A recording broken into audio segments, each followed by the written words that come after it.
Muy buenas noches, cofrades, bienvenidos a otra edición más de Cofradías en 7 Televisión Málaga. 23 semanas llevamos ya, 23 programas, y hoy vamos a hablar de jóvenes cofrades. La importancia de la juventud en las cofradías es uno de esos temas que repetidamente salen a la palestra.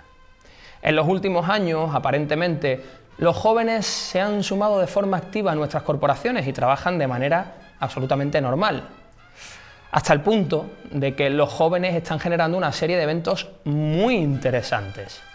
Jornadas de convivencia, debates, visitas a casas de hermandad.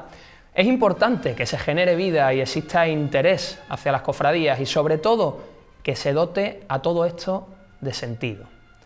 Si existiese un problema, ese problema estribaría en querer repetir los estándares de los mayores, hacerlo, queriendo ser mayores, en cuerpos de jóvenes. Actos para la foto, para el lucimiento propio en lugar de la propia formación como cofrade. No hay problema, por supuesto, en que existan pregones de la juventud cofrade de diversas hermandades. Más al contrario, lo pudimos ver este fin de semana con el pregón de Juan Romera, nuestro compañero en la Juventud de la Piedad. Pero la vida cofrade hay que vivirla en su tiempo. La vida cofrade hay que vivirla en sus tiempos. Como diría Jaime Gil de Viedma, que la vida iba en serio, uno lo empieza a comprender más tarde. Como todos los jóvenes, yo vine a llevarme la vida por delante.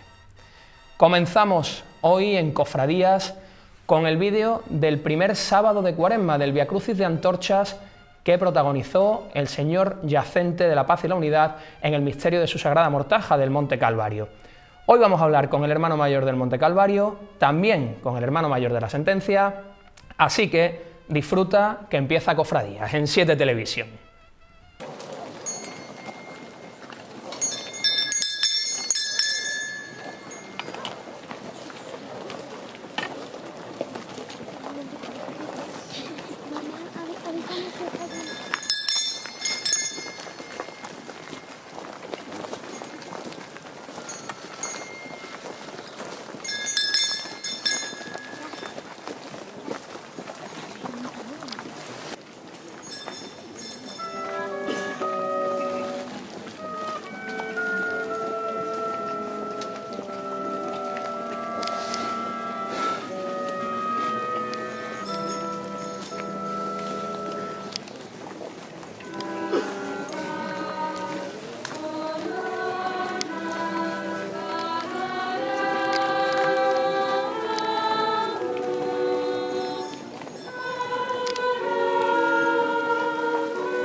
Y después de ver este vídeo del yacente en el Viacrucis de Antorchas, Jaime, muy buenas noches. Muy buenas noches, Fran. Mucha actualidad la que tenemos hoy.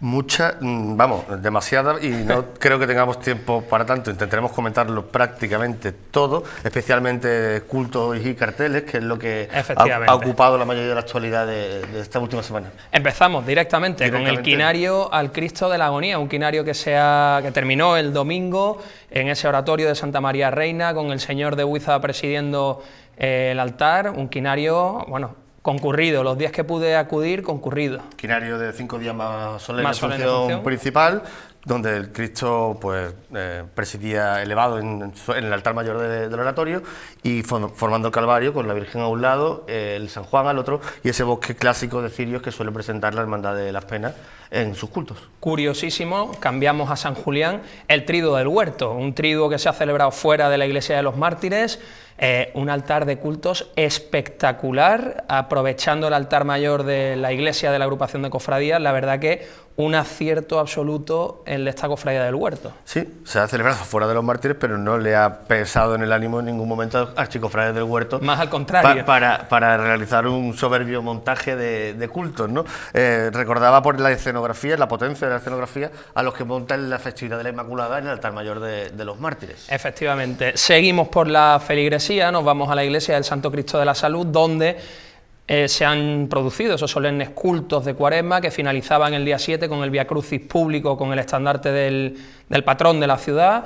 Bueno, unos cultos sencillos, pero bueno, llamativos e interesantes, sobre todo en una iglesia donde actualmente está el Santo Cristo de la Salud y los santos mártires. Sí, recuperar la figura histórica para nuestra ciudad del Santo Cristo y su veneración pública siempre es notable. Decir que estrenaron esas flores de talco que podemos ver a los pies, y también llevaba un ramillete puesto en el nudo de la pureza, si mal no recuerdo. Y bueno, ahora que tanta salud nos hace falta todo, no está de más. Leía que hace un par de siglos el Señor ya hubiera estado en la calle ante esta epidemia. Sí, y algo menos incluso. No hay que irse tampoco de madre. Y nos vamos a Capuchinos, donde los días 5, 6, 7 y 8 de marzo se ha celebrado el triduo y la función principal presidida por el señor obispo del Prendimiento, un altar de cultos curioso en el que estaba el Señor del Prendimiento y Judas. Una escenografía absolutamente naturalista y teatral, evocando más el espacio ficticio del huerto de Getsemaní que la iglesia, que el propio templo. Ausencia absoluta de elementos, salvo en el fondo, ¿no? En primer plano, ausencia de elementos lumínicos, y eso, la abstracción concreta de ese parte del misterio, núcleo central de todo el conjunto, que es el beso de Judas, ¿no? Curioso, porque en Cuaresma ya se sabe que es tiempo más de velas que de flores. Sí. Curioso el planteamiento que ha hecho la Hermandad del Prendimiento, pero bueno, vistoso cuanto menos. Bueno, y en esos días también, la primera semana de marzo, 5, 6 y 7, celebraba sus cultos el Cristo del Amor en la Iglesia de la Victoria, una imagen clásica, un pequeño dosel que enmarcaba la imagen del Señor y de la chiquitilla, de la Virgen Dolorosa que está a los pies, 2 juegos de candelero con esos lirios morados a los lados. Bueno, un altar de culto sencillo, vistoso y perfecto para una... Y sobre todo haciendo hincapié en la desnudez del espacio central para la contemplación tanto de la Dolorosa como del Cristo crucificado. Bueno, especial mención, creo que merece el triduo de Jesús Nazareno de los Pasos en el Monte Calvario, un montaje maravilloso, que uno ve esta foto de la iglesia de San Lázaro y parece una catedral con la profundidad que han conseguido con este montaje. Una vez más la Hermandad del Rocío, pues creándonos cierto deleite en la contemplación de los cultos. Ya son muchos años los que prepara unas escenografías vistosas, cargadas de contenido, no solo de forma, en el mensaje. Y bueno, este es un caso más donde una estructura piramidal, pero no muy alta, es un triángulo como achatado, donde el Señor se corona en el centro hacia arriba, y donde podemos ver, pues eso, una distribución de los elementos maravillosa, con mucha armonía. Y luego nos vamos al triduo de la Sagrada Cena, un triduo en la iglesia de Santo Domingo de una cofradía como la de la Sagrada Cena, que habitualmente está en los mártires, y cómo está aprovechando, ya lo vimos con el triduo de la Paz en enero, ese espacio que tiene la antigua capilla, si no me equivoco, es la antigua capilla de la Esperanza. Así es. Eso es. Así es. Y cómo está aprovechando todo. Es una capilla que tiene unas dimensiones que da muchísimo juego para para además exponer al público, al culto, un misterio tan complejo y tan numeroso, ¿no?, como es el de la cena. Pocas capillas le podrían venir bien a la Sagrada Cena Sacramental si no fuera, o sea, para exponer todo el conjunto escultórico. Jaime, además los hermanos de Expiración habéis recibido estos días un boletín extraordinario con motivo de ese centenario de los 100 años de las devociones del Señor de la Expiración y la Virgen de los Dolores. Una publicación con mucho contenido, con mucha calidad y con mucha historia en sus páginas. Así es, durante esta cuaresma y por motivo del centenario, la cofradía ha trabajado en la edición de un boletín, en este caso digital, aunque se está planteando, creo, la edición en papel, sobre los mayores hitos y efemérides y todo el desarrollo más o menos de estos 100 años de historia y de la unión de las dos devociones. Se puede descargar en la página web para todo el mundo. Muy recomendable, absolutamente gratuito. Muy recomendable, se lo digo yo. Bueno, y nos vamos ya al capítulo breve, tenemos apenas 4 minutos. Cartel de la Humildad, que se presentaba ayer, un cartel de un pintor reconocidamente cofrade como es Pedro Albín, una composición con los nazarenos en el tercio inferior, Humildad 2020 en el centro, arriba la Virgen y San Juan. Procesión abajo, imagen de la Virgen y San Juan arriba. Acertado en la técnica, las imágenes son perfectamente reconocibles, está muy bien ejecutada. La composición, sin embargo, pues adolece de cierta ingenuidad. Luego nos vamos al cartel de Juanjo Carretero de la Paloma, con unos símbolos demasiado, desde mi punto de vista, demasiado explícitos e innecesarios. Un cartel, bueno, pues eso. Generalista, Cristo Virgen Palma Puente. Exacto. Pasando por el de la Salud, de Adela García, un perfil de la Virgen de la Salud. Bueno, se reconoce a la Virgen más quizá por la postura que por la propia faz. La Virgen de una manera muy sencilla, todavía con una mantilla sin más pretensiones que mostrar el rostro de perfil, no hay más. Mucho tiempo llevamos sin ver a Pepe Palma. Bueno, este año, aparte de este cartel de la Mesa de la Trinidad, también ha presentado la pintura del estandarte de Buen Camino, de la Cofradía de Gamarra, Así es, que está sirviendo como cartel anunciador. En este caso hablamos del cartel de la Mesa de la Trinidad, un retrato perfectamente formal, realista de la Virgen de la Trinidad, y bajo ella las torres de la Catedral y de San Pablo y un hombre de trono. Sí, obviando la figura, la parte de abajo, que es digamos, que sería como el texto del cartel, por decirlo de alguna manera, el retrato de la Virgen me parece sublime, y sobre todo la perspectiva escogida, ¿no?, porque es una especie de picado, está en un punto de vista un poco superior a la altura de la Virgen, y la verdad es que produce un efecto de ojos entornados y el tratamiento que le da al rostro de la Virgen maravilloso. Luego vamos a pasar por el cartel de Isabel Lería de Un claver para el Rocío, que preside el Nazareno de los Pasos, y el cartel de la Juventud de la Piedad, que es un carboncillo de Fran López. Sí, en el primero, bueno, se echa en falta que el título tenga correspondencia con la imagen. Si es Un claver para el Rocío, pues se echa en falta la Virgen del Rocío.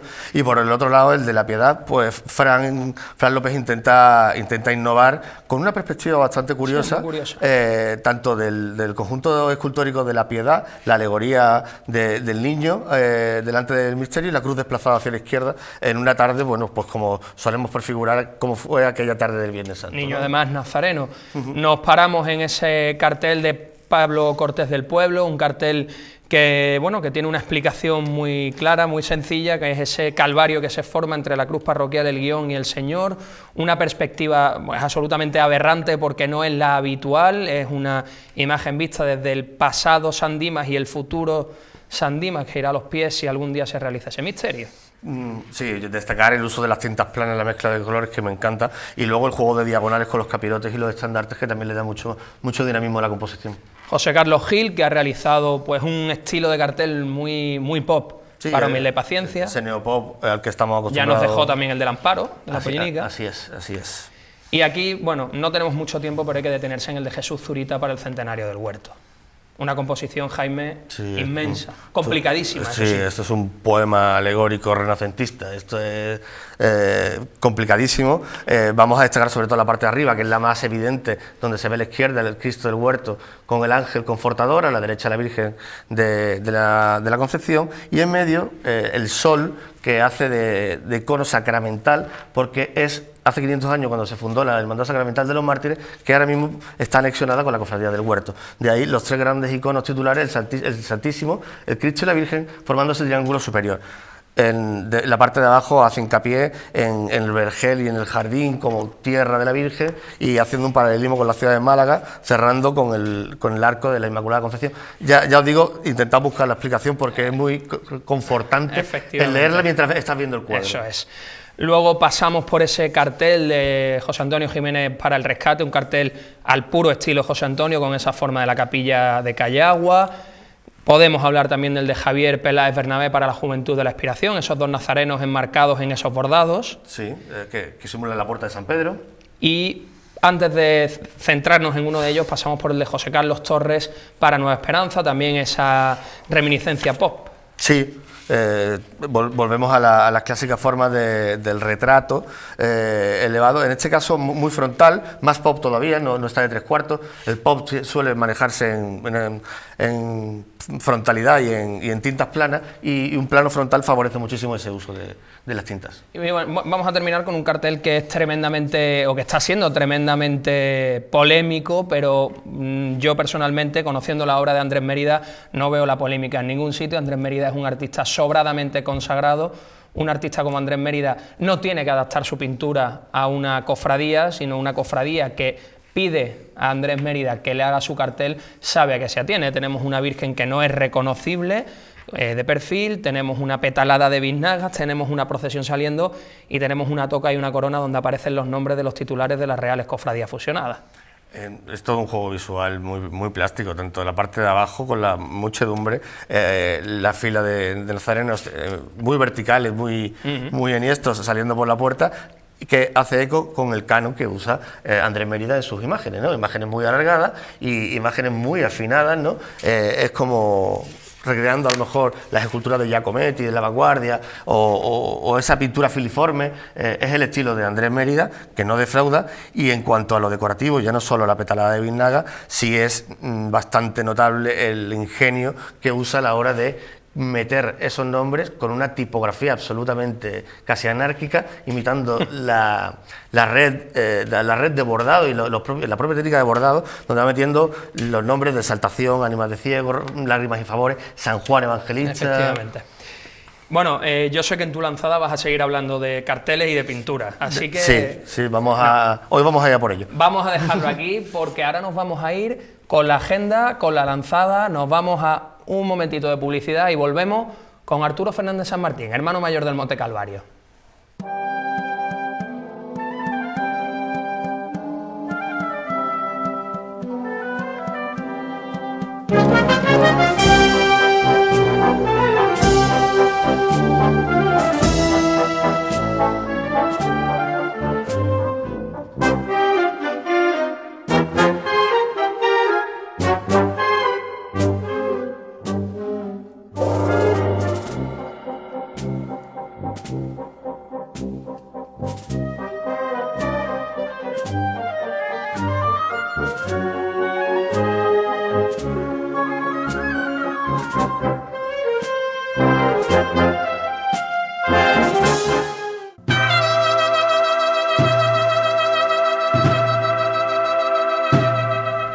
Buenas noches.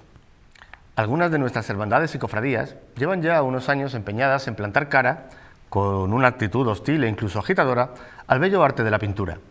La galería propuesta durante esta Cuaresma, con el interminable rosario de carteles, nos está dejando un buen número de bofetadas plásticas e irreverentes que, al igual que sucediera hace más de un siglo con el futurismo, parecen buscar la ruptura con la tradición, pues nada del pasado merece la pena ser conservado.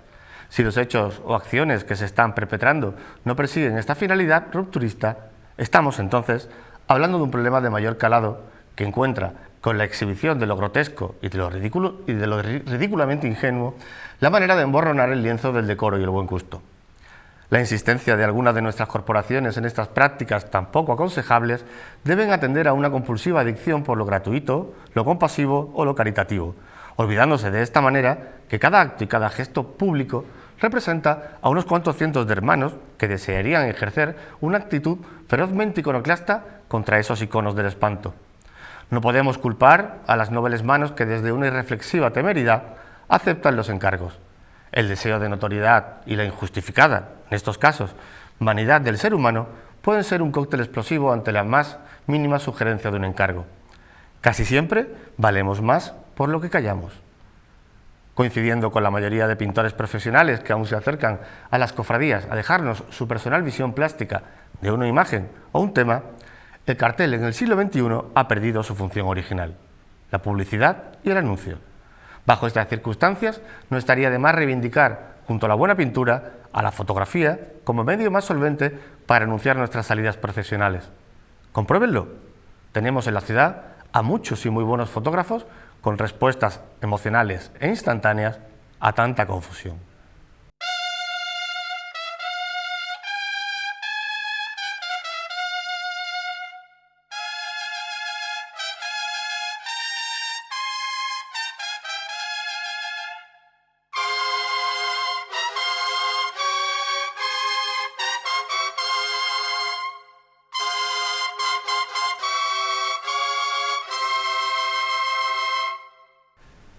Y aquí seguimos después del primer bloque de actualidad. Como te decíamos, vamos a hablar en esta segunda parte de la Cofradía del Monte Calvario, una hermandad que ha dado mucho que hablar desde los previos de la Cuaresma hasta ese inicio de Cuaresma, bueno, por muchísimas cosas, por ese 50 aniversario que están celebrando este año de la bendición del Señor Yacente, obra de El Lava, y una cofradía que en lo patrimonial este año además ha dado mucho que hablar en este inicio de Cuaresma, tanto por el valor artístico de muchas de las obras que hemos visto, como por el importante cambio estético que hemos visto en alguna de los actos de esta cofradía.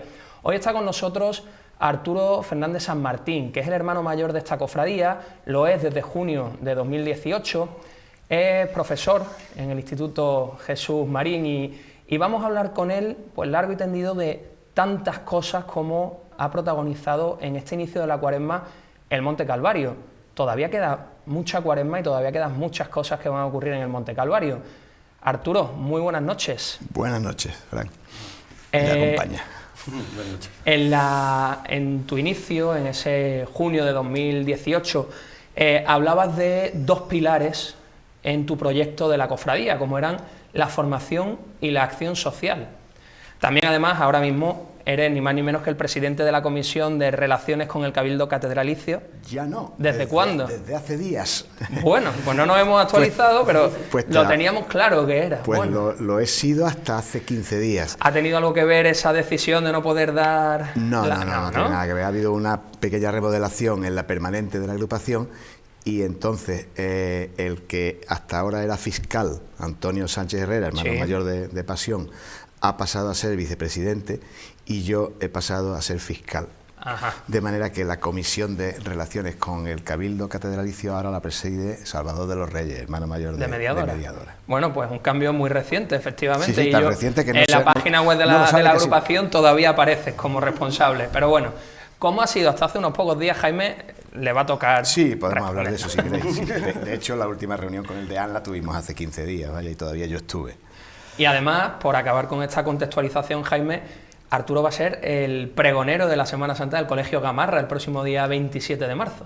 Sí, una institución educativa con la que, según tengo entendido, tengo un enlazo fuerte, ¿no? Con la institución. Bueno, con la institución me unen enlaces fuertes con personas de la institución, muchos. Con personas de la institución. Antiguo director, por ejemplo, ¿no? El antiguo director, ¿no? Del colegio. El antiguo director del colegio no. El anterior pregonero, es amigo mío. Luego bueno, sobre todo quien me ha fichado a mí es ese cofrade que todos conocemos y que es una persona de gran relevancia en la Semana Santa de Málaga, Alan Antich, que es el que me echó el anzuelo, porque lo conozco desde que era niño, ¿no? Desde que era pequeño y desde que soñaba con cofradías. Y bueno, también con la que ha sido directora, Maricruz. Directora de la comunidad, vale. Pilar Linde. Claro. Linde, pues tenemos también amistad con ella y con su familia, de manera que habían unos pocos lazos. Luego yo soy del barrio, claro. Es decir, que el distrito, yo vivo cerca. ¿Alguna vez he visto por allí alguno de tus nietos? Sí, de manera que yo, bueno, de hecho mi nieto ha jugado al fútbol en el Colegio de Gamarra, de manera que, bueno, lazos siempre se encuentran lo suficiente como para que se pueda echar un rato agradable y hablar de algunas cosas interesantes. Vaya, hoy he estado dándole, no los últimos toques, pero vaya, lo tengo ya casi terminado. Bueno, a más de 2 semanas darle los últimos toques, eso es ser muy previsor, ¿eh? Sí, a mí no me coge el toro ya. A mí me cogió el toro una vez a los 14 años en el colegio con unos trabajos que se me echó el tiempo encima y dije que nunca más. Yo como Escarlata ojalá. Pues Jaime, si te parece nos vamos a ir ya a hablar de la actualidad con Sí, Arturo. vamos a arrancar desde el pasado más reciente con el quinario que ha tenido lugar en la Basílica Santuario de la Virgen de la Victoria, con el quinario del Cristo Yacente de la Paz y la Unidad, en un montaje bueno que no es la primera vez, pero que ha sorprendido muchísimo a la gente cofrade, pues por la espectacularidad, por las dimensiones, te voy a preguntar, porque es que es sorprendente, no es la primera vez que lo hacéis, ya hubo uno con la Virgen del Monte Calvario. ¿Qué tiempo y qué tipo de recursos humanos y temporales y materiales hace falta para emprender un proyecto de esa envergadura? Muchos. Lo primero que hace falta es tener a alguien que tenga la imaginación, ¿no? Casi todo este tipo de proyectos parten de nuestro hermano, que es vestidor de la Virgen, Guillermo Briales, ¿no? Entonces, a partir de ahí surge más o menos la idea, pero enseguida la hace propia pues el grupo de gente del círculo un poco de Guillermo, el grupo de albacería. Tenemos ahí personas que tienen mucha capacidad para llevar lo estético a lo técnico, porque claro, una máquina, un montaje con esa maquinaria requiere un sistema, unas tripas, digamos, muy complejas que se hacen a partir de materiales de los servicios operativos y tal, pero el montaje es por otra parte, es muy interesante, muy estimulante y muy agotador. Hemos podido ver un vídeo que se pasa a cámara rápida de cómo es el montaje y es absolutamente espectacular, vamos, sí. desde las tarimas base hasta cómo se va elevando, la colocación de las telas. A mí me resultó muy curioso porque en la preparación de este culto, por lo que he ido viendo en algunas historias de Instagram, ha habido sangre, sudor y lágrimas, ha habido de todo. Efectivamente. Siempre hay alguno que se hiere, efectivamente, a mí me suele tocar. Y bueno, y sobre todo lo que ha habido es mucha ilusión y por otra parte mucha cohesión. Es decir, este tipo de proyectos cansan mucho, pero como tienen un tiempo limitado de ejecución y un resultado, hombre, que se ve en una serie de horas, ves el resultado, pues producen mucha cohesión de grupo. Yo entiendo que son muy buenos y muy sanos para las juntas de gobierno y bueno y gente de alrededor, porque ahí no solo colabora la junta de gobierno, ahí hay una treintena larga, casi cuarentena de personas ahí dando el callo y son, bueno, pues muy buenos, muy sanos para el grupo, aunque luego son muy agotadores y luego tienen un coste, claro, y es que te dejan rendido para atender a lo cotidiano, que claro, que lo cotidiano es el reparto, las túnicas, estar pendiente de los tronos, en fin. Te vamos a preguntar por los resultados en lo plástico y en lo espiritual, pero ya lo has dicho, que bueno, en lo plástico es visible, y en lo espiritual y en lo fraternal, pues no hay duda de que también cohesiona, como tú bien has dicho, a la propia hermandad, ¿no? Quizás, Jaime, en lo espiritual sí habría, aunque hablaremos porque es columna vertebral de esta cofradía, ese quinario en el que no ha estado presente en ninguno de los días don Manuel Gámez, aunque estuvo presente con nosotros en la rotonda de subida en ese Vía Crucis de Antorcha. Y más lo va a estar dentro de poco porque todo el mundo sabe ya, ¿no?, que tenemos un busto a punto de entregarse y de colocarse. Habíamos pensado al principio que el busto se colocara el día del viernes del sábado del Vía Crucis de Antorcha, pero viendo después un poco que iba a ser de noche, que quizás la severidad del momento quizás se iba a romper, pues hemos decidido que además es un momento muy de don Manuel también, hacerlo el día del traslado de la Virgen, el Viernes de Dolores, cuando la Virgen vuelva, que además es de día, pues será quizá un momento quizás más apropiado para inaugurar el busto, claro, y allí lo tendremos. Usted todavía inmerso en el septenario, al que le quedan algunas jornadas, y el 3 será la solemne función principal, ¿no? El Viernes de Dolores. El Viernes de Dolores es función ya con la función del traslado, digamos, previa al traslado. Ahí y ese día es el que había se reza la corona dolorosa y se hace la bajada con la Virgen. Sí. Curioso, y además lo apuntabas tú, Jaime, cuando lo hablábamos, la incorporación de nuevo del yacente a los pies de la Virgen en el sextenario. Sí, esos son guiños que hay que hacer porque en nuestra historia, bueno, yo me casé con esa estampa, durante muchísimo tiempo hemos visto todo el mundo allí al yacente a los pies de... Claro. Cuando ya se incorporó con el grupo a la nave lateral, pues bueno, aquello cobró otra configuración, pero de cuando en cuando es bueno volver a hacer movimientos de ida y vuelta para que nos recuerden lo que hemos sido, vaya. Pues por continuar con la actualidad, hemos podido leer que, bueno, que publicación del Monte Calvario en redes sociales, de que aún quedan algunos huecos de portadores, algunas túnicas por entregar, y esto parece que se está empezando a generalizar, no en el Calvario, sino en la Semana Santa, como una especie de laguna o mal endémico, ¿no? que llega todas las cuaresmas en muchas o demasiadas hermandades ya, ¿no? ¿Cómo va esa solución de este pequeño problema? Porque creemos que no será mucho más importante. No, yo soy un optimista de condición, entonces yo sé que siempre las cosas terminan ajustándose. Hemos vivido alguna época, estoy hablando de hace 15 o 20 años, en los que el lunes santo terminaban de llenarse los tronos. Hace años que esto no ocurre, hace años que esto no ocurre. Es verdad que ahora mismo nos quedan, estamos en la cuarta semana anterior a la Semana Santa, quedan 3 semanas y pico, y quedan como 10 o 12 o 14 puestos por llenarse en el yacente, en el misterio, y alguno menos en el palio. Eso no es mucho, la verdad es que es poco. Es una Semana Santa rara. Y luego, con el asunto con los nazarenos, pues pasa un poco que somos una cofradía que, bueno, consume mucho hombre de trono. Somos una cofradía de Viernes Santo, que la gente llega un poco con el cansancio de la Semana Santa, sobre todo aquellos que salen en más de una. Claro. Y entonces las del viernes pagamos un poco ese precio. Y luego somos una cofradía que tenemos un recorrido largo, que es exigente y que yo siempre digo que, bueno, es exigente, pero don Manuel Gámez, hasta 3 años antes de morir, hacía la procesión completa. Claro. Es decir, que el que se queja de que es muy larga y muy cansada, digo, bueno, ya no es para tanto. Pero en fin, es verdad que son 6 kilómetros largos, es de los recorridos más largos de Málaga, y es un recorrido en el que se exige un rigor y una seriedad a los nazarenos que, bueno, que efectivamente que el que va tiene que saber a lo que va, y bueno, pues el que repite sabe por qué repite.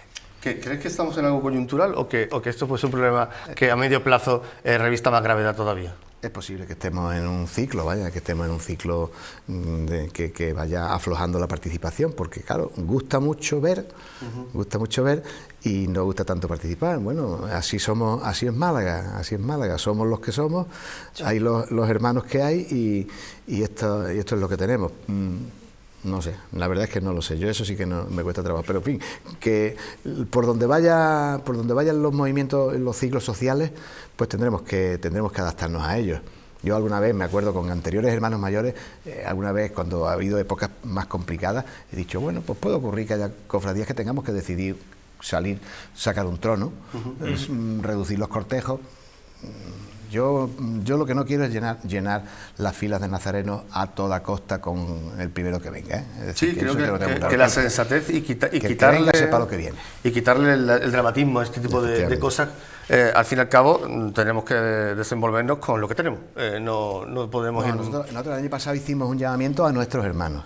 Este año se ha repetido con menos ruido, ¿no? Pero se ha repetido. Pero yo me acuerdo cuando el año pasado hicimos el llamamiento a nuestros hermanos, que tuvo una respuesta inmediata, porque además ese tipo de llamamientos enseguida obtienen respuesta.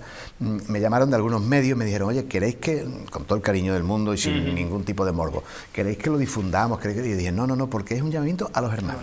Porque yo no quiero que empiece a llegar gente despistada que no sabe a qué trono viene o a qué túnica se va a poner y al final para eso no queremos nada. Claro. Bueno, nos vamos a una fecha, la del 1 de febrero, en la que comienzan los actos del 50 aniversario. Y comienzan los actos del 50 aniversario con 2 grandes artistas. Uno, que en paz descanse, Eugenio Chicano, con ese cartel del Cristo yacente. Y por otro lado, el logotipo del 50 aniversario, obra de Francisco Naranjo, en un acto que además fue presentado por Mari Carmen Ledesma, Cari, que es hermana mayor de la cofradía con la que compartís Basílica, sí, la Cofradía del Amor. Nosotros decimos que nuestra cercanía con el amor no es solo geográfica. ¿Cómo han cambiado las cosas? Sí, bueno, adiós, gracias, ¿no? Sí.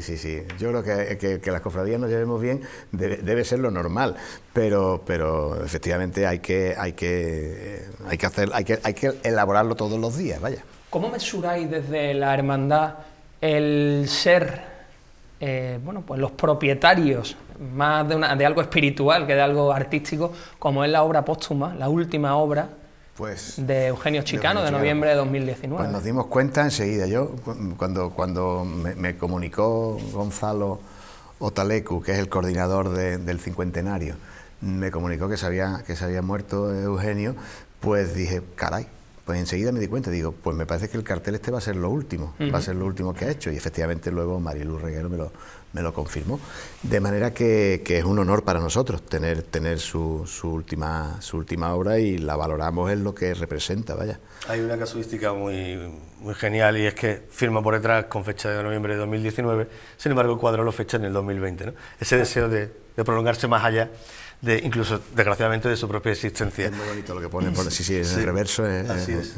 ¿Qué os lleva a Chicano y a Naranjo para elegir, para desarrollar estos dos proyectos, tanto logotipo como cartel? Hombre, a Chicano, verás, el ambicionar pues un artista que primero que tenía toda la disponibilidad hacia las cofradías, lo cual era un encanto.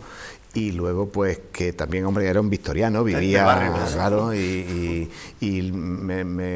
yo la única vez, 2 veces he hablado con él, así de cerca, ¿no? La verdad es que yo no lo había tratado.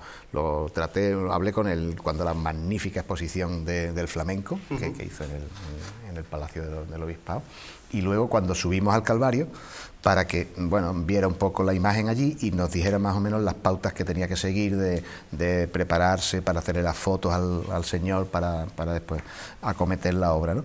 Y la verdad es que estaba el hombre encantado en el sitio y bueno, como victoriano pues decía, caramba, que yo no haya venido aquí más veces, porque es una...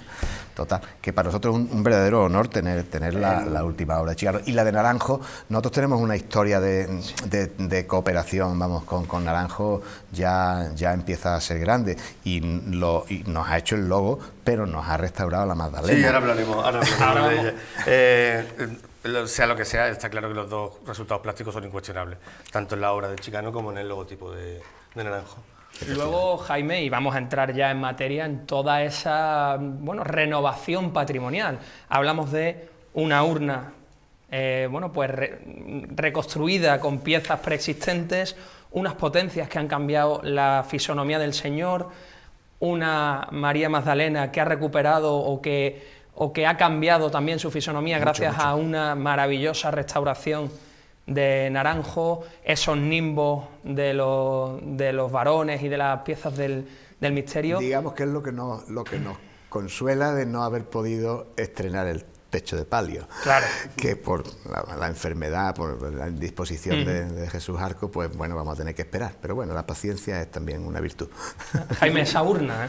Sí, la urna de la Hostería de Montenegro, inspirada en más o menos los faroles del trono del la inspiración Cristo. va por ahí, y luego pues, el aprovechamiento, que no es simplemente un acto de reciclaje, es también un acto simbólico de tener el antiguo palio, tenerlo ahí, tenerlo presente en la urna. Yo he estado tirando de papeles y he estado viendo que el trono del sepulcro se terminó en el año 1927, luego o se estrenó en el 27 o se estrenó en el 28. Lo mismo estamos hablando de un año arriba. Quiere decir que hace casi un siglo que en Málaga no hay una urna. Claro. Que por las calles de Málaga no pasa una urna. Entonces, no deja de ser una aportación al patrimonio de Málaga, aunque no vaya a salir en procesión el Viernes Santo. Es una urna, para culto y para Vía Crucis de Antorcha. Una urna muy estudiada, porque el Cristo tiene una visión completa de su figura. Estamos satisfechísimos de la urna, ¿no? Sí. Cuando durante el proyecto y durante la ejecución, pues nos hacíamos una cierta idea, pero cuando la tuvimos delante, la verdad es que así como hay otras cosas, pues las potencias, pues hay hermanos que les gustan más, hay hermanos que les parece el Señor más extraño, tal. Con la urna ha habido casi unanimidad. En estos 50 años, ¿el Señor ha llevado alguna vez potencias? No, nunca. De hecho, la talla ha sido adaptada en este momento para la ubicación. Las potencias son, bueno, primero que además en la urna del retablo no hubiera cabido con potencia, porque el Señor estaba muy ajustado de talla. Es verdad que representa una talla probablemente mucho más cercana a la real de Jesucristo, que algunas tallas que hay, Cristo un poco gigantescos, ¿no? Pero bueno, no vamos a entrar en eso. Yo le he dado muchas vueltas al asunto de las potencias. La justificación litúrgica es indiscutible. Sí, es decir, que ahí no hay... Si hay Cristos a los que se puede discutir si ponerles potencia o no. Yo digo, después de lo que tengo leído, sería a los crucificados, porque las potencias no son sino la reminiscencia del nimbo que se colocaba tras la cabeza representando la cruz. Luego, las potencias son un simbolismo de la cruz que, por lo tanto, a los cristos cautivos, a los nazarenos, a los yacentes les van, y a los crucificados realmente no pasa nada por ponerse, pero no deja de ser una redundancia. Claro. Puesto que ya tienen la cruz detrás. Sí, después ese concepto del nimbo se cristianiza bajo Aristóteles y son las tres potencias intelectuales del alma para vencer los sacrificios de la pasión. Pero eso ya son adornos, digamos, adornos intelectuales. Exacto, es teología e intelectualidad profunda. Sí, a mí alguna vez me han dicho, representan a la Trinidad. No. En cuanto a la Santa Magdalena, ¿qué males adolecía y cuál ha sido la intervención? Porque a simple vista es muy profunda. Sí, hay muchas cosas, se pueden decir muchas cosas, y a la Magdalena lo primero que hay que decir es que los hermanos del Calvario nos tenemos que acostumbrar, porque es verdad que está muy cambiada. Sí. La intervención, digamos, desde el punto de vista en pantalla desde el punto de vista artístico, yo creo que es impecable. El trabajo de Naranjo es indiscutible, pero es verdad que ha cambiado de aspecto, ha cambiado el cambio de tez. Yo creo que es buenísimo. Ahí no hay mucho. Además, yo la recuerdo en la capilla, mucho más morena, con el hoyuelo marcado, sí. El pelo que apenas tenía calidad artística. Recuerdo que era de estopa. Muy amarilla, efectivamente. Hemos llegado a comentar, Frank y yo, que ahora sí parece una talla del siglo XIX. Claro. Sí, lo que pasa es que es verdad que está cambiada, entonces pues nos tendremos que acostumbrar. Yo creo que hay hermanos que dicen, oye, es que me resulta extrañísima. Digo, bueno, vamos a darle tiempo. Vamos a darle tiempo, porque efectivamente, lo que sí es cierto es que se va a dignificar, por decir, no sé si es la palabra, realzar su estampa en el trono, puesto que al hacérsele una devanadera de cuerpo entero, se le va a colocar al lado de Fe y Consuelo. Claro, es que está cogiendo mucha altura el misterio una vez que Fe y Consuelo va a ir como figura preeminente en el misterio al lado de la Virgen. Me hablaba de eso precisamente nuestro hermano Julio Morales Folguera, que es diácono y que está, no sé si es bueno, si estoy autorizado a decirlo, pero que está trabajando sobre la figura de la Magdalena. Y me dijo en una conversación en La Victoria que habíamos hecho muy bien y que hay mucho que hablar sobre la figura de la Magdalena en la iconografía. Vaya. Sabemos que tienes mucha prisa, pero hay dos preguntitas. Pero tengo alumnos con paciencia. Bien. ¿Un San Juan para el misterio? No, de momento no se contempla. Pero vendría a ayudar a cerrar esa escena, Magdalena, la Virgen y San Juan. Pero por otra parte, dos San Juanes, claro, es lo complicado, un poco chocante, y el San Juan en el palio tiene un papel que tampoco se discute, vaya, en el Calvario. Y la última pregunta que te la va a hacer Jaime. Tenemos mucho donde elegir. Desgraciadamente estamos ahora mismo viviendo una previa de Semana Santa bastante inquietante, y entonces, teniendo aquí a un biólogo, pues habría que preguntarle forzosamente que cómo ves el aspecto de la amenaza del coronavirus, de la suspensión de la Semana Santa y si se está haciendo ya algo a nivel institucional para coordinar todo este tipo de medidas que puedan ser tomadas. Bueno, a nivel de la institución que yo, a nivel de cofradía, a nivel de agrupación, transmitir calma, transmitir prudencia y sobre todo no precipitarnos, porque es verdad que yo digo que quien no... Las decisiones que dependen de uno, bueno, pues uno las tiene que tomar, pero las decisiones que no dependen de uno, bueno, pues quien las tome las tendrá que tomar. Lo que sí es cierto, hombre, es que hay que tomarlas y no cabe duda que quien las tuviera que tomar tiene que pensarlo muy bien, porque la Semana Santa es el acontecimiento de mayor impacto socioeconómico y cultural, pero tendría unos costes catastróficos verdaderamente en mucha gente, que la Semana Santa para ellos es muy importante. Las cofradías, al fin y al cabo, si nos quedamos sin salir, nos quedamos sin salir, pero el que ha comprado mercancías para poderlas vender y se ha endeudado, eso es terrible. A mí esos son los que no se me quitan de la cabeza, ¿no? Sí. Yo también digo, y he hablado esto con médicos, con tal, que verdaderamente con los virus tenemos que aprender a convivir, y nuestro organismo aprende a convivir, y nosotros tenemos un sistema inmunitario maravilloso. Tenemos un sistema inmunitario filtrado por miles de años de selección natural, porque ha habido mucha gente que se ha ido muriendo y nosotros somos los descendientes de los que no se han muerto, es decir, de los que han ido sobreviviendo a infecciones, a epidemias y todo lo demás. Por lo tanto, tenemos un sistema inmunitario muy sólido y por lo tanto, bueno, hay que confiar en él. Lo que pasa es que utilizando la cabeza quiere decir, bueno, pues sí, siendo limpio. No haría falta ser más limpio de lo que debiéramos ser a diario, pero bueno, no pasa nada. Yo estaba en un bar... Más limpios que lo normativo, no, simplemente es cumplir las normas. No, pero la gente va aprendiendo. Yo hoy salía de un bar, estaba en un bar antes de comer y un chico salía del cuarto baño y ha hecho cloc y ha apagado el interruptor con el codo, ¿no? Digo, bueno, pues ya va calando en la sociedad. Pues iremos viendo cómo se desarrolla. A ver lo que pasa. Arturo, muchísimas gracias. Quiera. Muchas gracias a vosotros. Muchísimas gracias. Pues nos vamos a ir a, nada, un minutito y en nada estamos de vuelta con José María Romero, hermano mayor de La Sentencia. Hasta ahora.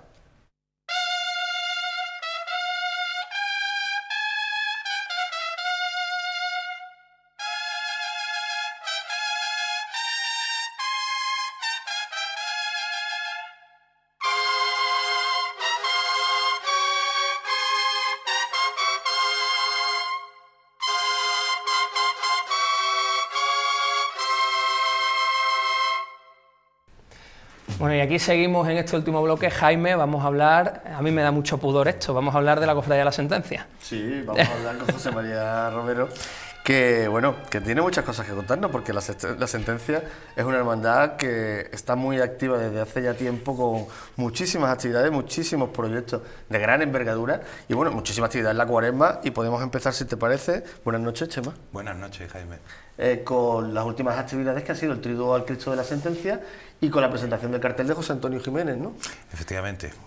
Primero tuvimos el día 22 de febrero, tuvimos la presentación del cartel anunciador de la salida procesional, que ya cumple su 35ª edición. Este año ha sido una obra de José Antonio Jiménez Muñoz, que ya pintara en el 2015 a la Virgen del Rosario, y este año ha pintado al Señor de la Sentencia. Una obra de gran calidad, como nos acostumbra José Antonio, y bueno, de la cual estamos muy satisfechos. Un pregón también muy bueno que nos dio nuestro secretario Javier Pineda. Y luego, pues ya el 28, 29 y 1 de marzo tuvimos el triduo a nuestro Padre Jesús de la Sentencia, que contó con una numerosa afluencia, y especialmente el domingo, que es el día con el que acabamos el triduo y acabamos con una adoración eucarística, pues estuvo francamente bien. Vamos a empezar, si te parece, por recordar ese triduo, sobre todo lo más llamativo, que fue ver la imagen del Señor con una túnica lisa en su culto, en su triduo, ¿no? ¿Responde a algo o...? No, el Señor tiene, gracias a Dios, tenemos un buen número de túnicas, algunas que se utilizan para procesión, otras no. Sabéis que en procesión pues lo habitual es verlo alternativamente con una de sus dos túnicas bordadas, y bendita sea poder tener esa alternativa de poder elegir entre dos túnicas de grandísima calidad. Y también un año, hará 5 o 6 años creo recordar, salió con una túnica lisa.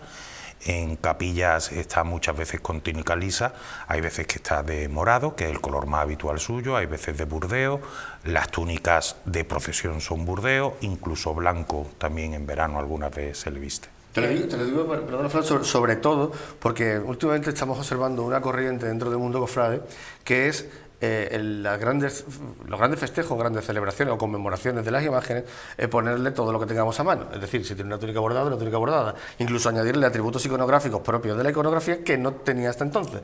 Como estamos viendo a lo mejor en el Cristo del Monte, del Cristo yacente de la Paz y la Unidad con las potencias, como estamos viendo la recuperación del proyecto de Plinio con el Cristo del Amor, con la corona de espinas y las potencias que no tenía. Por eso te digo que lo llamativo, evidentemente, es la hermandad la que decide cómo plantear y cómo exponer a su titular el culto. Bueno, nosotros también le damos cierta libertad a la vestidora, a Ali, y no salvo, claro, porque es que hasta ahora no nos ha dado motivo para que tengamos que intervenir, porque siempre ha vestido a las imágenes con un gusto exquisito, y entonces le dejamos cierta libertad de acción. Sí sabemos que decir, hay cosas, digamos, ciertas líneas rojas que no se pueden, digamos, traspasar, como es las túnicas del Martes Santo, ya sabemos que son las que son, y cambiar eso sí requeriría pues una consulta de la vestidora a otras instancias, como la Junta o la Permanente. Aquí en la foto que tenemos en pantalla, lo que llama la atención es más que otra cosa el tejido con el que está hecha la túnica, porque habitualmente, exceptuando el verano, que también utiliza ese tipo de tela, es una túnica de tergal. El señor tiene prácticamente todo su ajuar de terciopelo, excepto una de brocado. Bueno, no, y también raso. Raso, también tiene la de blanca efectivamente. es raso, y creo que tiene alguna, aparte de esta, tiene otra más también de... Sí, abierta, la que tiene un filo blanco en el propio pico, efectivamente. Sí, lo llamativo es no verle... ahora podemos ver también el cartel, bueno, el llamativo pico del señor de la sentencia. A ver, esto de la eterna discusión, bordados, potencia, etcétera, esto es muy antiguo, si esto lo inventó el Gran Poder hace muchísimo, hace varios, 100 años, no, más de 100 años, cuando decidió ponerle la túnica lisa al señor, ¿no? A mí hay una cosa y ahí que... empieza todo, o sea, y llevamos discutiendo la misma cuestión, pues eso. La semana que viene años. tenemos con nosotros a Dani Cuesta, que estuvo también la semana pasada aquí en Málaga, y dijo una cosa en la presentación del libro sobre las túnicas bordadas y lisas. Las túnicas bordadas están para ponérselas porque son los atributos que debe llevar, yéndonos al siglo XVIII, el Señor. No el Señor por el hecho de ser el Hijo de Dios, sino porque la Semana Santa, al fin y al cabo, igual que vemos a la Virgen vestida como las damas de la época, pues el Señor debe ir con sus bordados, pero no por llamar más la atención, sino porque el Señor debe tener siempre los mejores. Son esas vestiduras de oro para que Realzar distinga y te vea y... el que está entre las tinieblas. Es el verdadero poder llamativo que tiene el uso y son de... atributos que realzan la divinidad, el significado de divinidad de la imagen. De oro. No es solamente, son los bordados, son las potencias, son una serie de atributos que, bueno, que de vez en cuando pues no se usen, pues está bien como una medida estética, si quiere, pero no olvidemos que los bordados tienen una función y tienen un objetivo más allá del estético. Antes de pasar a hablar de los tronos, porque me gustaría tocar cosas de los dos tronos, una pregunta, porque en los últimos años hemos visto cómo la sentencia está repitiendo autores. Este año ha repetido José Antonio, el año anterior repitió Francisco Naranjo. ¿Seguirá así esta dinámica? Bueno, esta es una de las poquitas cosas que el hermano mayor decide por sí mismo. Las cofradías, pues el hermano mayor no decide tanto como parece, sino que está siempre sujeto a una permanente, a una junta de gobierno y por supuesto a un cabildo. Pero hay muy poquitas cosas que decide un hermano mayor. En mi cofradía el hermano mayor decide el pintor, decide el pregonero y para usted de contar. Yo hace un par de años creí que era oportuno pues repetir algunos autores en la línea de los que más nos habían gustado a la cofradía, que en su momento pintaron un titular, pues que ahora pintaran el otro. Habida cuenta que nosotros alternamos entre la imagen del Cristo y la imagen de la Virgen cada año, salvo en la 25ª edición, que fue la pintura de Rittwagen, que englobaba a los dos, y porque era el 25 aniversario del cartel, y bueno, en fin, por darle un poquito, pero sí que alternamos, y entonces pues me pareció una idea de los que más nos gusta decir, bueno, pues tener la parejita, ¿no? Has hablado al principio, antes de pasar ya al siguiente punto, de un cartel de gran calidad, y yo me atrevería a decir también de gran originalidad. José Antonio. José Antonio es como es. Es como es, exacto. Me imagino que, tal y como entiendo yo que es esta Junta de Gobierno, es de la sentencia y cómo está llevando las cosas, duda ninguna ni recelos, a pesar de que la pintura de José Antonio ha despertado en los últimos años o en el último periodo cierta inquietud no plástica. A ver. Si tiene duda, entonces no le encargue el cuadro. Sí, no, pero como tú has hablado yo lo entiendo, de complementar el que ya había hecho de la Virgen. No, pero duda en el... Pero bueno, como repito, 35ª edición, sí. O sea, para repetir, tenemos una panoplia amplísima para elegir. Esto tú eliges a José Antonio y sabes que te va a hacer pues un cuadro, un cartel de José Antonio, porque él tiene el estilo que tiene. Y si no hiciera su estilo, el que se sentiría engañado sería la cofradía y desde luego yo. Es decir, mire usted, cualquier artista tiene que ser fiel a su estilo y a su personalidad. Si tú le encargas un cuadro a Rittwagen, como se lo encargamos, pues sabemos que va a pintar el estilo del Rittwagen. No nos podemos extrañar de que nos pinte el estilo. Hemos hablado en la parte de actualidad del cuadro de Mérida para Fusionada. Pues si le encargas un cuadro a Andrés Mérida, claro, Andrés Mérida ha de permanecer fiel a su estilo. Y si no... La honestidad del artista consigue. Pero vaya, que cuando estamos hablando a alguien de la talla de Andrés Mérida, claro, a esta altura de la partida Andrés Mérida no va a cambiar su estilo por pintarle un cartel a una cofradía. Obviamente.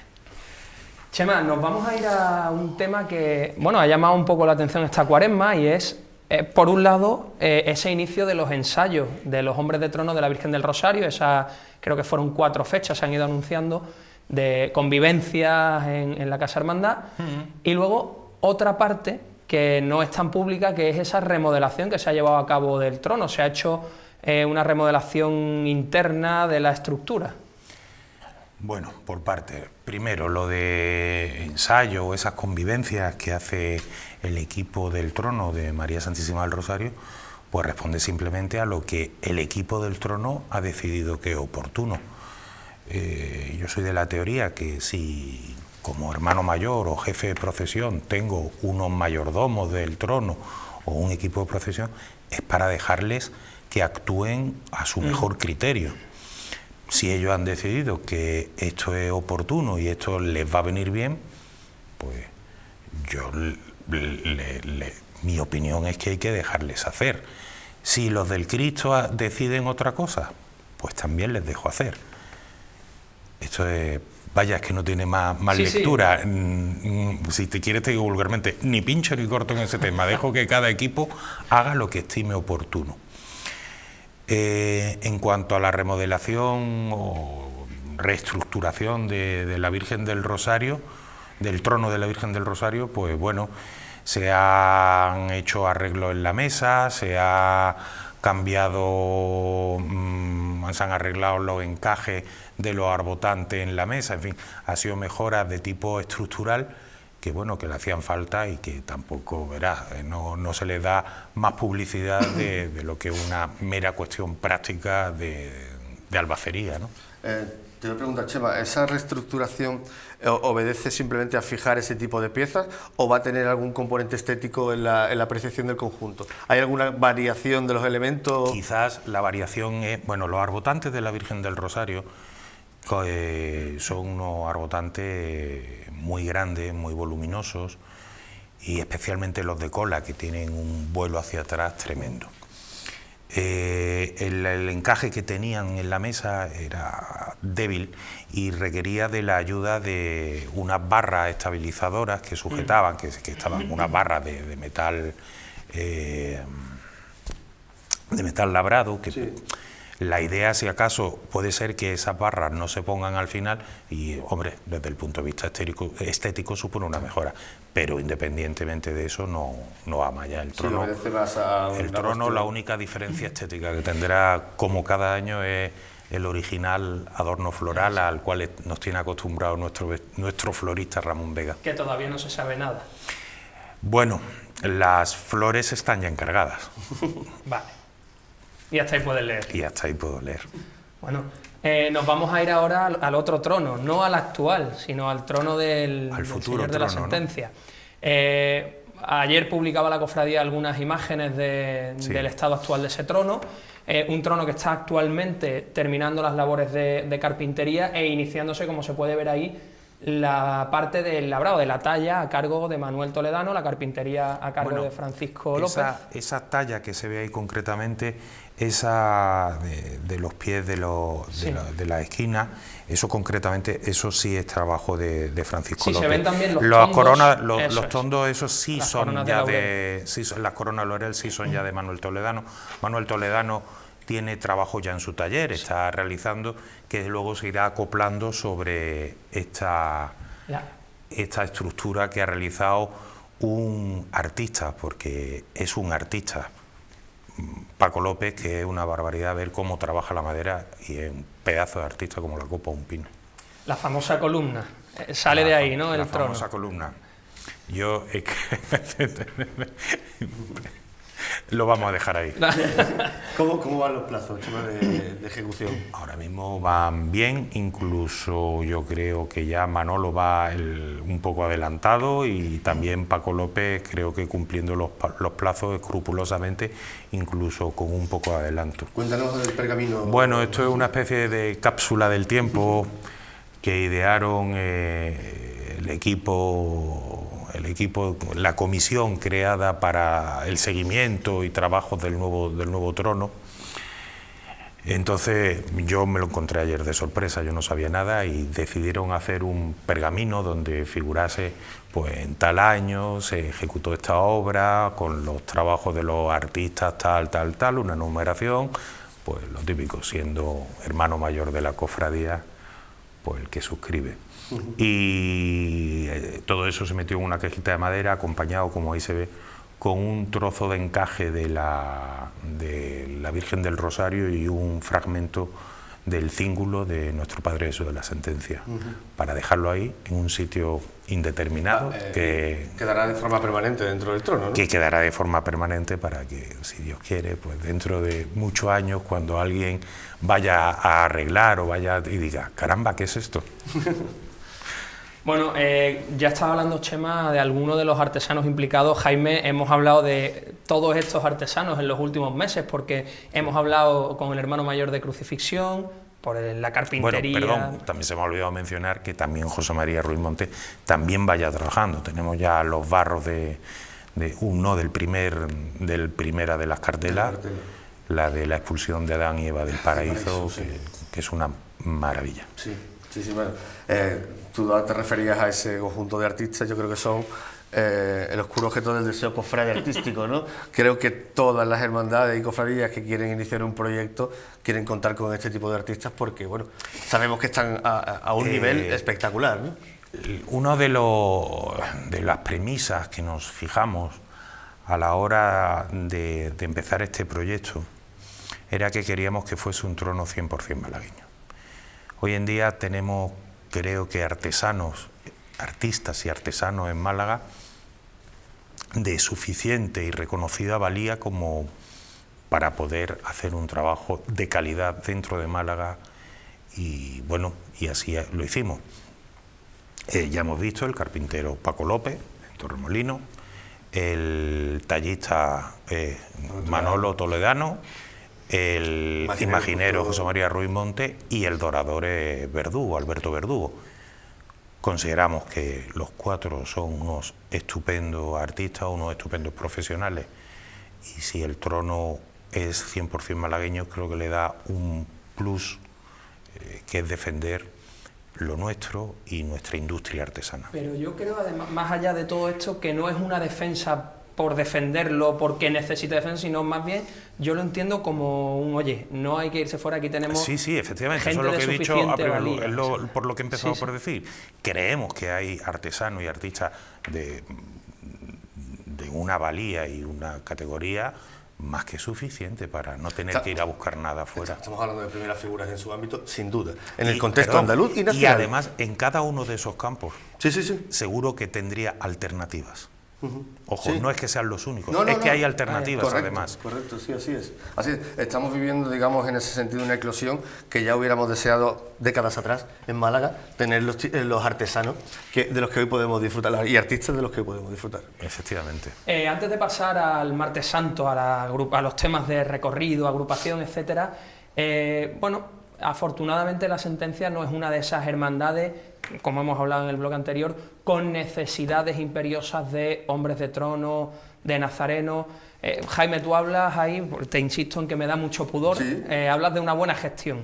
Hablo de una buena gestión, de una fidelización del hermano a raíz de un contacto directo y permanente con él, y bueno, nos hemos hecho eco en las últimas Semanas Santas de esas labores que realizáis tanto con nazarenos como con portadores. Has dicho tú el caso de la Virgen del Rosario, de las convivencias, incluso con las mantillas, sí. Esas clases, digamos, teórico-prácticas, incluso formativas en el sentido religioso y espiritual de cómo ha de ir, de cómo se ha de procesionar. ¿Cómo notas tú que esto está calando y está haciendo y repercute favorablemente a la hermandad? Bueno, pues porque creo que mantenemos una buena nómina de nazarenos. Málaga ha sido muy madrastra o muy desagradecida con los nazarenos.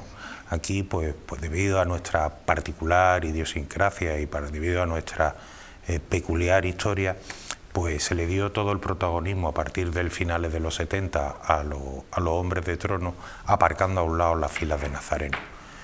Pues sin nazarenos no hay procesión, entonces los nazarenos requieren que se esté pendiente de ellos. Nosotros pues hacemos reuniones, se les convoca, se les va informando. En otros años, este año pues estarán en proceso de hacerse, que eso con vídeos informativos, vídeos formativos, se les tiene constantemente informados, se les invita a que participen de la cofradía. No en vano pues hacemos reuniones donde se abarrota el salón totalmente, todas las plazas sentadas y un montón de gente de pie, reuniones informativas, formativas con los nazarenos, lo mismo con los niños, con las mantillas, reuniones específicas con acólitos, reuniones específicas con los nazarenos porta insignia, reuniones específicas con la gente de comisión externa. Procuramos, y todo ello además, las de los hombres de trono, que es más habitual, es que este año, como bien decís, la Virgen ha decidido hacer ese tipo de cosas. Pues fantástica. Sería interesante analizar profundamente y estudiar el caso de la sentencia, porque es una hermandad que está en el centro, donde sabemos que la feligresía no abunda, y sin embargo no se ha visto mermada en ningún momento en las filas de nazarenos, todo lo contrario. ¿Se ha mantenido o ha ido a más? Bueno, yo siempre digo que hay las alegrías contenidas, ¿no? Las alegrías sin euforia, por supuesto. Sin euforia, ¿por qué? Porque corren los tiempos que corren. Y yo soy de esos hombres de trono de principios de los 80, con clavel en la solapa y traje azul marino, ¿no? Así empecé yo. Y yo he vivido pues esa eclosión, como tú la has definido antes, de los hombres de trono, donde había listas de espera interminables, no así en las filas de Nazareno, desgraciadamente, pero sí que los hombres de trono tenían una foto en todas las cofradías, básicamente porque además la mitad de los chavales salíamos a sacar tronos y sacábamos 3, 4 y amigos que he tenido yo que sacaban 5 y 6 tronos. La mitad del 80, efectivamente. Pero sí que es verdad que bueno, eran otros intereses, las cosas pues eran de otra manera. Hoy quizás pues la gente joven no solamente se centra en este mundo, sino que tiene otros intereses, lo cual me parece muy respetable. Entonces ahora mismo no existen esas listas de espera. Estamos viendo que hay cofradías con problemas para llenar varales o problemas para completar las filas de nazarenos. Nosotros, pues, es decir, hemos alcanzado los números de años anteriores. Bien es cierto que en los últimos 5 años, 4 no, perdón, esta es la 5ª Semana Santa que yo estoy como hermano mayor, el equipo que tengo el honor de presidir decidió que poníamos en marcha, y ya estaba en el programa electoral, una cosa que le llamamos la operación túnica. La operación túnica quería decir que no había límite. Si llegaba un hermano y decía, yo quiero salir en la procesión, si no había túnica, se le hacía. Bajo ningún concepto se le decía a nadie, tú no sales porque no hay túnica. Pues el primer año me parece que hicimos hasta 25, al año siguiente hicimos 10 o 15 más, al año siguiente otras 10 o 15 más, el año pasado otras 10 o 15 más, y este año pues la cosa ha parado un poco y no hemos tenido que hacer nada. Yo tengo teorías al respecto, pero bueno. Pero en fin, que no nos quejamos, que tenemos una unas filas de nazarenos bastante nutridas y llenamos todas las secciones perfectamente. Cuando estoy hablando que han sobrado túnicas, estoy hablando de 5 o 6 túnicas. Sí, claro.